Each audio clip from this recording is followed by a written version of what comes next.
राज्यामधील तब्बल 14,000 पुरुषांनी लाडकी बहीण योजनेचा लाभ घेतल्याची अत्यंत धक्कादायक माहिती हाती आलेली आहे आणि बहिणींच्या पैशावर डल्ला मारणाऱ्या या पुरुषांवर आता चक्क कारवाईचा बडगा सुद्धा उगारला जाणार आहे।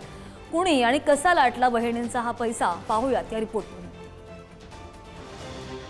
बापरे बाप, लाडक्या बहिणींना दोडक्या भावांचा ताप। लाडकी बहीण योजना 14,298 पुरुषांनी मारला डल्ला। बहिणींच्या पैशांवर 21 कोटींची मजा, आता होणार सजा। लाडक्या बहिणींच्या नावानं सुरू करण्यात आलेल्या योजनेत दोडक्या भावांनी कसा डल्ला मारला याची धक्कादायक माहिती उघड झाली आहे। विधानसभा निवडणुकीच्या तोंडावर ऑगस्ट 2024 पासून तत्कालीन मुख्यमंत्री एकनाथ शिंदेंनी लाडकी बहीण योजना सुरू केली। राज्यातील गरीब आणि गरजू महिलांना दरमहा 1,500 रुपयांचं मानधन देण्याची ही योजना।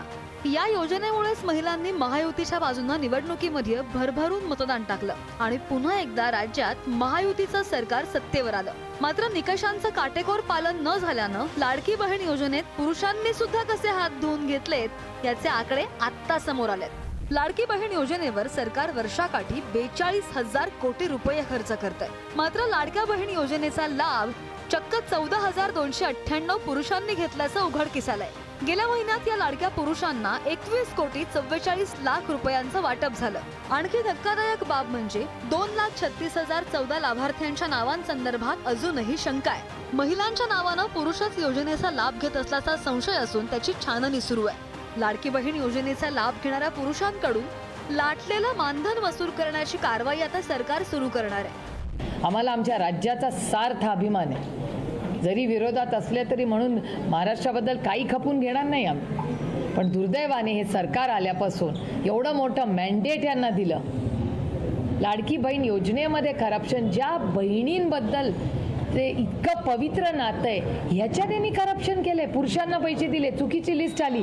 मी मगाशी म्हणले तसं SIT झाली पाहिजे आणि ED आणि CBIने इन्क्वायरी लावली पाहिजे की लाडकी बहीण योजनेच्या लिस्ट आणि सॉफ्टवेअर कुठल्या कंपनीने तयार केलं आणि त्याच्यात एवढा भ्रष्टाचार झालाच कसा। काही जण नोकरी करणाऱ्यांची पण नावं आली। जसं जसं एक एक गोष्टी लक्षात येत आहेत तसं तसं आम्ही ती नावं कमी करतोय। आता पुरुष लोकांची यायचं काही कारणच नाही। जर आलेले असतील तर ही योजना पुरुषांची करता नव्हती। त्यांना मागे जर पैसे गेलेले असतील तर ते पैसे आम्ही वसूल करू। जर त्यांनी मदत केली नाही तर वेळ पडली तर लाडक्या बहिणीच्या योजनेचा गैरफायदा घेऊन जर कुठल्या पुरुषांनी ते पैसे मिळवण्याचा प्रयत्न केलेला असेल तर त्यांच्यावर आम्ही ऍक्शन पण घ्यायला मागे पुढे बघणार।